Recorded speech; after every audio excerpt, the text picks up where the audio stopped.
വരട്ടെ, വേണമെങ്കിൽ ഞാൻ ഒരു ദൃശ്യം കാണിച്ചു. ദിവ്യ കല്യാണം വിളിക്കാൻ പോയതാണ് കേട്ടാ, ഒരു ഓൾഡ് ഏജ് ഹോം. അതും ചർച്ചയായി. കുഴപ്പമില്ല, ഒരുപാട് ചർച്ച എങ്കിൽ പോലും നമ്മൾ ചെയ്യുന്ന പ്രവൃത്തിയെ കുറിച്ച് നമുക്കൊരു വ്യക്തതയും ക്ലാരിറ്റി ഉണ്ടെങ്കിലും നമുക്ക് നമ്മുടെ ഈ വരട്ടെ. ദിവ്യയുടെ വേറൊരു വശം ഞാൻ കാണിക്കാം. എന്താ കാരണം വെച്ചാൽ വേറൊന്നും കൊണ്ടല്ല, നാളെ ഞാൻ നേരത്തെ പറഞ്ഞ പോലെ ഈ CD നിങ്ങൾ നിങ്ങളുടെ സന്തതി പരമ്പരകൾ കൊടുക്കുമ്പോൾ ഒന്നും മിസ് ചെയ്യാൻ പാടില്ല. വരട്ടെ. With starry eyes and lots of dreams, got onto a stage like this when she was all of 3 years of age, memorizing the nice little story that her mother had meticulously taught her. ദിവ്യയുടെ വേറൊരു ഫാസറ്റാണ്.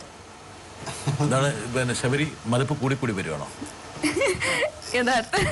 ഈ video എനിക്ക് തോന്നുന്നു ഇത് കണ്ടതിൽ ഈ വീഡിയോയെ വിമർശിച്ച ഒരൊറ്റയാളെ ഉള്ളെന്ന് തോന്നുന്നത് ഞാനാണ്.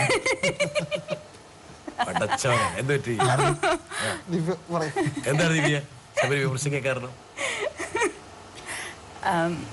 എൻ്റെ ഒരു പ്രസൻറ്റേഷൻ സ്റ്റൈലില് എനിക്ക് തോന്നുന്നു അതിൻ്റെ ആരംഭം കുറച്ച് it was too focused on me എന്നുള്ള ഒരു വിമർശനം ശബ്ദിക്കുന്നുണ്ടായിരുന്നു. വിച്ച് ഞാൻ പിന്നീട് അത് നോക്കിയപ്പോൾ അത് ശരിയാണെന്ന് എനിക്ക് തോന്നി. പക്ഷേ ഇങ്ങനെയുള്ള ടെക് ടോക്സിലൊക്കെ you have to project yourself as example. ശബരിയുടെ വിമർശനം ശരിയല്ലെന്ന് ഞാൻ റൂൾ ഔട്ട് ചെയ്തു.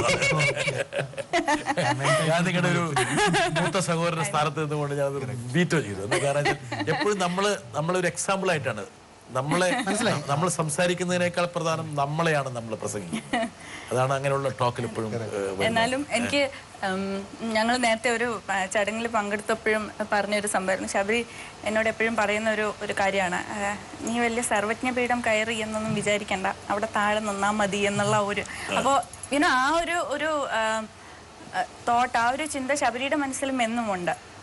ശബരിയുടെ സ്വന്തം കാര്യത്തിലായാലും എൻ്റെ കാര്യത്തിലായാലും. അപ്പോൾ ഞങ്ങൾ രണ്ടുപേരും വളരെയധികം ഹമ്പിൾ ആയിരിക്കണം, ഗ്രൗണ്ടഡ് ആയിരിക്കണം, ചവിട്ടി നിൽക്കണം എന്നുള്ള ഒരു വാശി ശബരിക്ക് എന്നുണ്ട്. അപ്പോൾ അത് എനിക്ക് തോന്നുന്നു വളരെ ആരോഗ്യകരമായ ഒരു കാര്യമാണ്. ഒരു കാഴ്ചപ്പാടാണ്, ഒരു സമീപനമാണ്, ഒരു മൂല്യമാണ്, തീർച്ചയായും.